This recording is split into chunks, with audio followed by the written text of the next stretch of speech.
In an excerpt from his book, 7 Practices for the Church on Mission, David Fitch shares a story that I came across about a group of people who had a burden for a neighborhood in which they did not live. 8 people, in fact, from 2 different churches felt called and had a deep burden for the Detroit Boulevard neighborhood in Sacramento, California. And they decided that they were going to intercede and pray for this neighborhood to seek for its transformation because it was one of the most notorious crime-ridden neighborhoods in that area.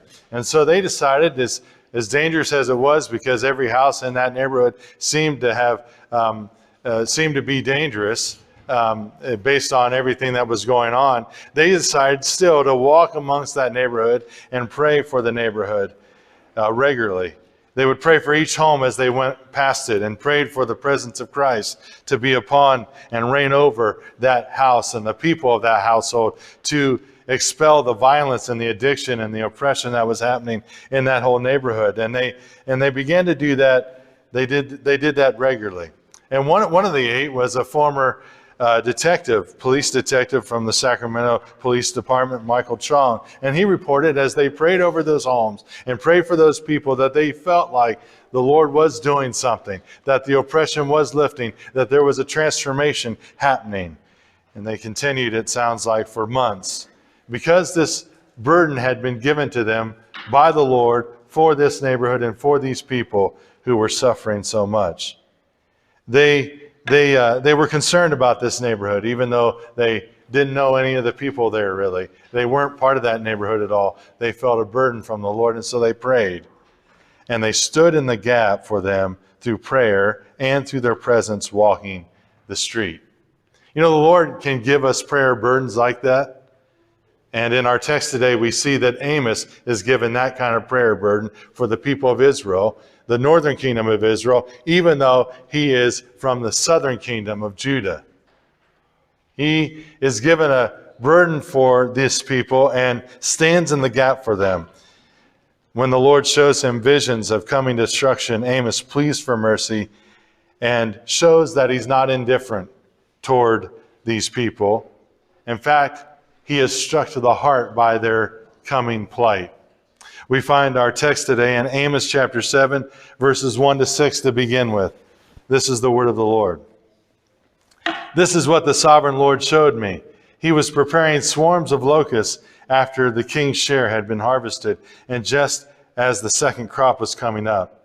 When they had stripped the land clean, I cried out, "Sovereign Lord, forgive. How can Jacob survive? He's so small." So the Lord relented. "This will not happen," said the Lord. This is what the sovereign Lord showed me, a second vision. The sovereign Lord was calling for judgment by fire. It dried up the great deep and devoured the land. Then I cried out, "Sovereign Lord, I beg you, stop. How can Jacob survive? He's so small." So the Lord relented. "This will not happen either," the sovereign Lord said. The word of the Lord. And according to Amos 3:7, the Lord does not do anything without revealing it to his servants, the prophets. And in line with this, now the Lord shows Amos these 2 visions of what he is planning to do, these judgments, these warnings that he's about to bring upon the people. He shows Amos. And the first vision is of a swarm of locusts who will devour the late crops. And this recalls what we've already looked at from Amos 4:9, how the locusts at that time were sent as a warning to wake the people up, as an invitation for them to return to the Lord. And the locusts devoured the olive trees and the fig trees at that time. But this swarm of locusts, the vision shows Amos, will bring about a total devastation, not just the trees. The NLT, the New Living Translation, puts it, "In my vision, the locusts ate every green plant in sight. Nothing was left behind. The entire harvest was to be destroyed." But notice there had been already some of the food taken by the king and his officials. Their share of the crop is secure and safe. But it leaves behind everyone else to fend for themselves for the coming months, when they would need it the most. And so Amos cries out to the Lord, "Lord, forgive. Don't bring this vision to pass. Don't bring this judgment to pass." Because unlike those who live in luxury. The king and officials are likely among them. There in Amos 6:6, it says of those who are complacent, those who have all that they need, they don't care about the plight of Joseph, of the nation. Unlike them, Amos sees what's going to happen and cries out to the Lord and asks him to forgive. He is struck to the heart. He's grieved by this. He doesn't say, well, you know what? I've already done my job. I was told to announce all of this to Israel and let it be. No, he cries out and intercedes and stands in the gap for this people and says, please, Lord, forgive them. Daniel Simonson says, Amos doesn't argue with whether or not the punishment is justified. That's clear, right? The fact that he asked him to forgive them is clear that this is sent because of their sin. But he pleads for mercy, and he pleads for the Lord to show compassion, and he pleads the Lord for him to forgive them and not bring this upon them. He stands in the gap, and he appeals to the Lord's character and his promise. Just as Moses did for the people in Exodus 34 after the golden calf incident. Just as Daniel did for the people there in Daniel 9, read by Carletta this morning. After the 70 years were up, he reminds the Lord of those promises. Just as Nehemiah did in his day when he was struck to the heart by the news about his hometown of Jerusalem. Just as Phineas did. There's lots of examples of people who intercede for or stand in the gap for those who are in some kind of trouble. And that's what Amos is doing. Amos asked the Lord to forgive their wickedness and sin and not to bring this vision of locusts to pass. He appeals to the Lord to pardon his people and not give them what they deserve.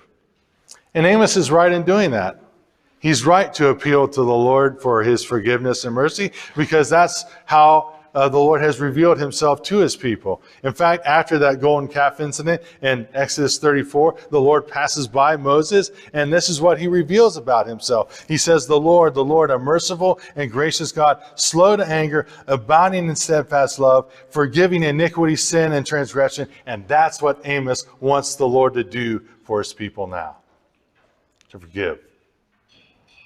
He doesn't want to see this destruction to happen. He also intercedes on account of Israel's smallness or weakness as well. How can Israel survive such a devastating blow? The Lord has promised a remnant even after the judgment, but how could even a remnant survive this kind of devastation?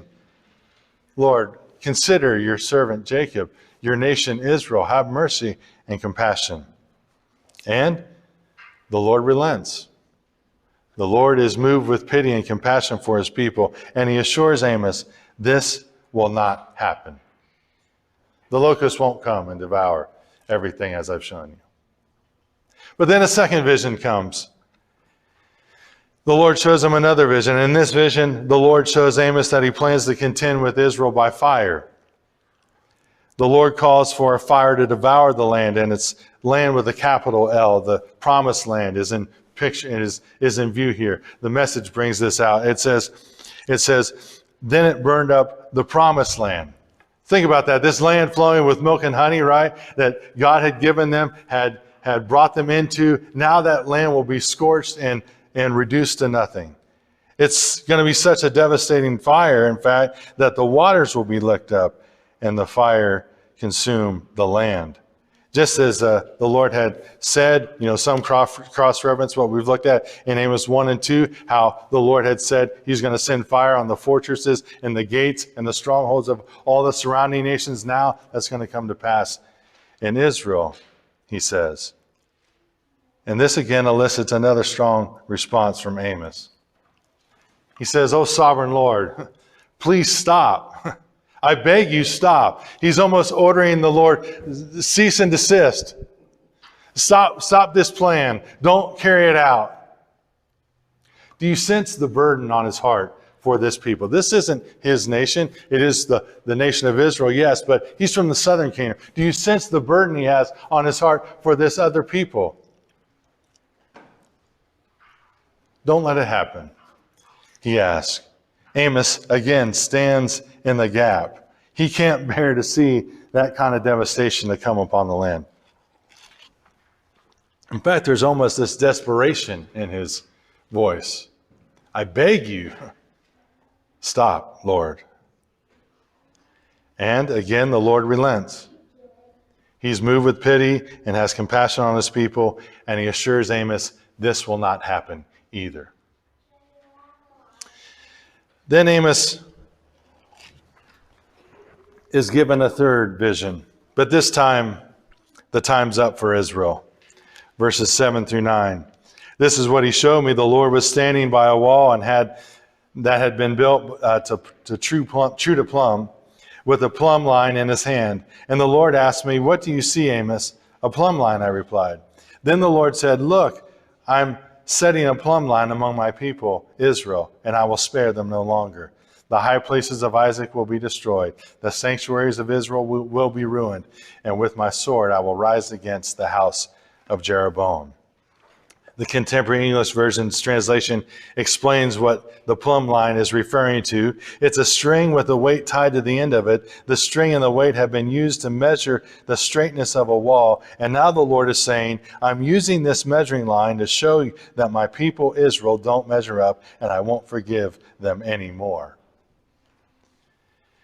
And with what we've already covered in terms of righteousness and justice as such a central concern, certainly that's part of the measurement. Israel's found to be crooked. And if you look in Daniel chapter 5, it's a lot like King Belshazzar of Babylon. The vision then was the writing on the wall. And what did that mean? It meant that he has been weighed on the scales and found to be wanting. The same is happening with the nation of Israel. The Lord has called them to this righteousness, this right living and right ways with their neighbor and the surrounding people, but they're not measuring up with that call to be his people in the world. And now, because they refuse to return to him, remember, again and again and again, the Lord has called them to return, and again and again and again, they refuse that call. And so now the Lord will bring this judgment upon them. The Lord will spare them no longer, not even Amos's prayer of intercession will change this. Timothy Green says, Amos recognizes that Israel is indeed askew from the will of its covenant God, and as a result, the prophet can no longer protest. The judgment here will include the shrines, the pagan worship, the idolatry that's happening on the high places and the sanctuaries that have been built in place of the Lord's temple. Like I told you, the golden calf that Jeroboam, the first one, set up in Dan and Bethel. All those places will be destroyed. And Jeroboam himself will be, his whole line will be divested of, will be taken away suddenly. In fact, that's what happens if you read 2 Kings. Jehu had been promised, one of his descendants had been promised to the fourth generation. He would have a descendant on the throne, and Jeroboam's son, Zechariah, was the fourth generation, but he only reigned 6 months. He was assassinated. So all that happens here comes to pass in terms of the house of Jeroboam. And it will also come to pass in terms of Assyria's invasion and taking the people into exile, and Samaria, its capital, being destroyed. There's two things here for us today. The visions of Amos 7 certainly serve as a warning to God's people. But the one I want to focus on this morning is, it's also a call to prayer, to stand in the gap while there's still time. The Lord is still looking for people who will stand in the gap on behalf of the land, on behalf of people in desperate times of desperate situations and need help, for our neighborhoods and communities, for our families, for this lost and broken world. The Lord is still looking for those who will intercede for the world around them. For the nation, the Lord is looking for those who will cry out, "Heal our land." I get a text message almost every day from somebody who sends me a link with a prayer guide of how to pray for our nation. And it says, take 15 minutes to pray for our nation. And he has a heart for that, apparently, because he sends it to me every day, without fail almost.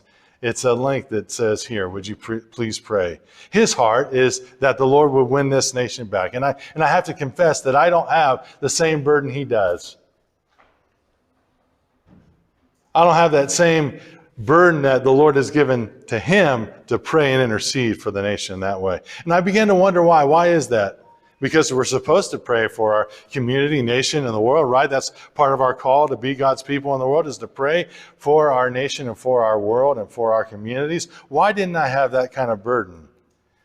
And I wondered, well, do I think that there's no time left? Too late? Is it too late? Part of it is I certainly want to stay away from any kind of nationalistic or partisan kind of version of Christianity. I'm not into that. That's part of it, I think. In fact, C.S. Lewis, in the book that we're reading, Pastor Wayne and I, Mere Christianity, puts it this way: most of us are not really approaching the subject in order to find what Christianity says. We're approaching it in the hope of finding support from Christianity for the views of our own party. That's what I want to stay away from. I want to seek Christ. I want to seek his kingdom. What does that look like? And I came to the realization that that really isn't about putting our hope in any government or politics anyway, right? Or even exalting America. That's not what this is about. That isn't the source of life. There's no life in that. Here's what Amos says: seek the Lord and live. The Lord himself says, seek me and live. That's the call. We're citizens of a different kingdom, a heavenly one. And so may the Lord give us a burden that God's reign and rule would come into the lives of people and in our own hearts, that it's his will and purposes that would be established, because that would bring healing. And here's something that did give me a greater burden to pray for our nation this week. And that is the realization that God has in the past brought revival and renewal to entire nations, to a community and churches, yes, but to entire nations. Scotland, I told you I'm reading that book about the history of revivals in the nation of Scotland. Pastor Wayne mentioned England in our prayer meeting Friday night, and it's happened in the United States as well. God can do what seems like it is impossible for us. It is impossible for us, but he can still do that. But what happens is when things over and over and over again happen, we begin to get not apathetic. What's the word? We just don't believe that anymore. Yes, up here, yeah. Yeah, God can do that, but there's no burden here for that. I confess that's been part of my problem. Lord, help me. A song by the Ring Collective helps express that desire for our nation, for the nation of Ireland, from where they're from, and we can adopt the words of their song for this nation. Here's what it says: build your kingdom here, let the darkness fear. Show your mighty hand, heal our streets and land. Set your church on fire, win this nation back. Change the atmosphere, build your kingdom here, we pray. So the Lord is looking for those who will stand in the gap and intercede for this nation, as well as for this community and the neighborhoods in which we live. To pray, as the song puts it, heal our streets, O Lord.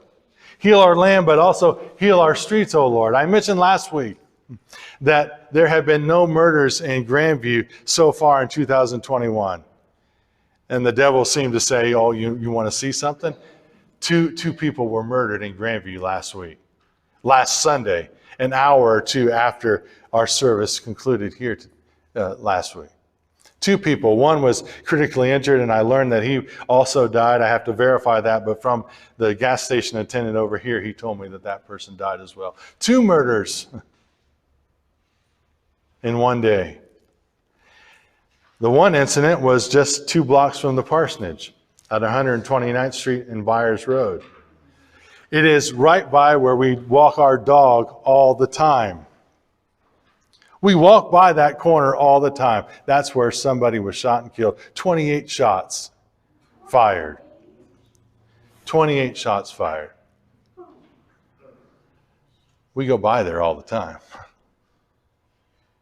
So this one resonates with me a lot. Heal our streets, O Lord. For the sake, not of my family only, but of course those families who are losing all these people. That person was only 21 years old. Not just my family, but Some of Joy and Joanna's classmates live 2 houses from that corner, and they're outside all the time. Heal our streets, oh Lord. I told you about that group of 8 people from 2 different churches who prayed for the Detroit Boulevard area in Sacramento. They did that for a time, but then they not only prayed, not only walked through the neighborhood and prayed for them, but then they moved into the neighborhood and started a church, Detroit Life Church. And can I tell you, the Sacramento Bee, a newspaper there, said after that time, that was 2010 when they started that, and then in 2013 and 14, the Sacramento Bee said that there were no homicides, no sex crimes, no violent crimes, and there was 1 assault during that year because a church had prayed for that neighborhood, that those people moved in there and had this burden from the Lord that had been given to them and became a light on the hill, if you will, a city on a hill, a light there in that neighborhood, and refused to relinquish that and say, okay, it's just a lost cause and neighborhood. Refused to say, oh, just give it up to Satan, who cares? No, that wasn't, their heart was, no, Lord, please intervene here in this situation and help. David Fitch says, Detroit Boulevard has been transformed by a small group of people who began their ministry in the neighborhood by praying around houses and streets and parks for the power of Satan to be vanquished. Kingdom prayer in body is what it means to faithfully be faithfully present to his presence in the world. Now, I need to make one note of clarification, so bear with me here. We're not talking about dualism here. This is another thing that Pastor Wayne and I have been talking about. C.S. Lewis defines it as a belief that there are 2 equal, independent powers at the back of everything, one good and for the other bad. Okay? Yes, we believe that Satan is real and the spiritual forces are real, but they are not equal in power to God. They are not equal in power, as they definitely have done destruction and stirred up strife and confusion and violence in the hearts of people and murder in the hearts of people, but they are not more powerful than God. Greater is he that is in you than he that is in the world, 1 John talks to us about. So yes, while the whole world is under the power of the evil one, 1 John 5:19 talks about, that doesn't mean that has to be relinquished to that and say, okay, I guess we just have to throw up our hands that all this is happening. No, we can go to the one who can transform things, transform neighborhoods, transform nations, transform a world. And if we don't believe that, then there has to be a work in our own heart to transform us.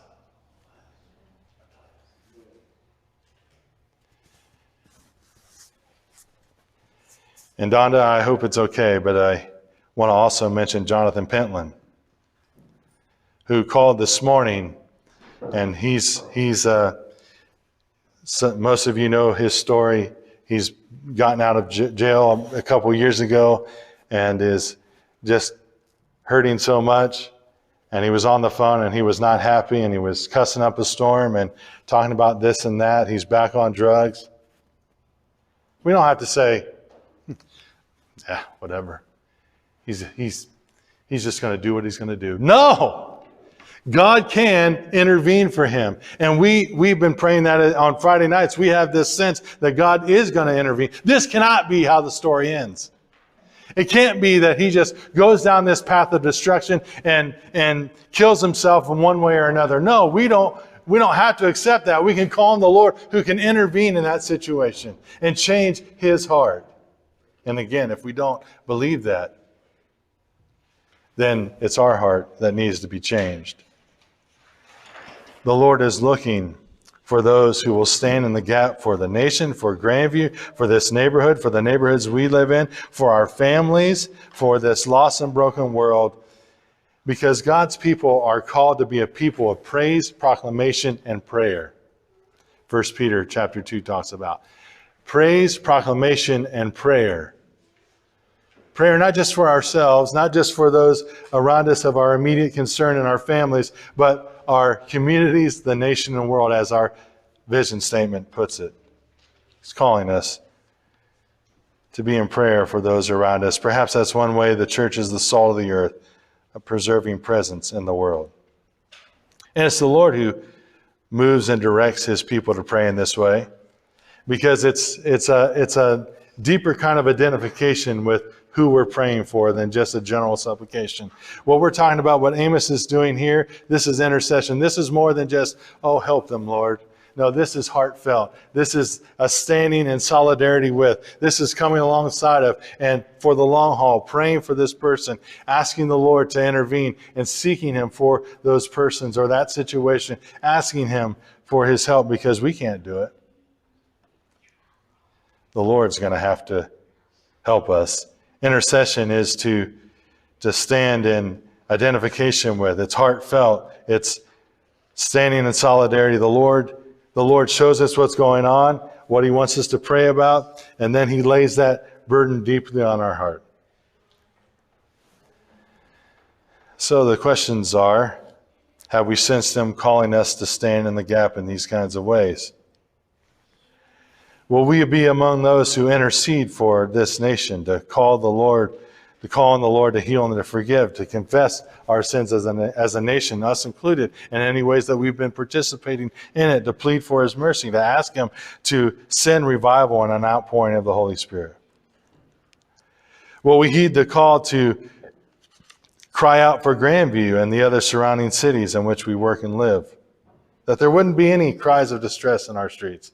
That there would be families that are transformed. One of them, by the way, this other shooting over here, was an uncle shooting a nephew. That whole households would come to saving faith in Jesus Christ. That there would be a transformation of the family and then of those neighborhoods and then of this community. That marriages would be repaired.